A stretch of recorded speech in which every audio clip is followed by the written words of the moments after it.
శ్రోతలకు కథాలహరికి స్వాగతం. ఈరోజు మీ ముందుకు తీసుకురాబోయేది పంతం అనే ఒక కథ. ఒక గ్రామంలో ఒక చిన్న అడవి ఉంది. ఆ అడవిలో అనేక రకాల జంతువులు ఉండేవి. ఆ గ్రామానికి దగ్గరలోనే ఒక కొలను కూడా ఉంది.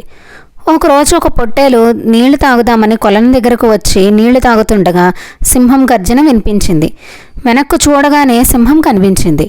అప్పుడు సింహం, నేను ఈ అడవికి రాజును, వెంటనే నువ్వు పక్కకు జరుగు, నేను నీళ్లు తాగుతాను అంది.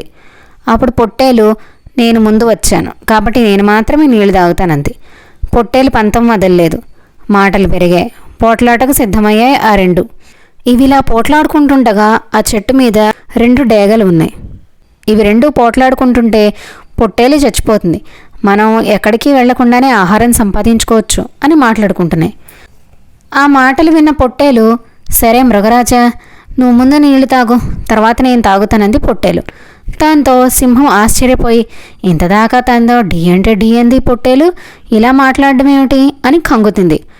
ముందు నువ్వే నీళ్లు తాగు, అడవికి రాజైన నాకు అడవిలోని జంతువుల అవసరాలను తీరేట్టు చూడడం నా బాధ్యత అంది సింహం.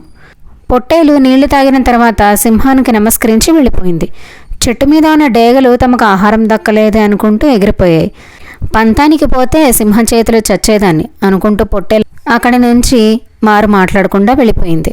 సరైన నిర్ణయం సరైన సమయంలో తీసుకోవడం వల్ల పొట్టేలు తన ప్రాణాలను దక్కించుకుంది. ఈ రోజుకి కథతో ముగిద్దామండి. తిరిగి ఇంకొక కథతో కలుద్దాం.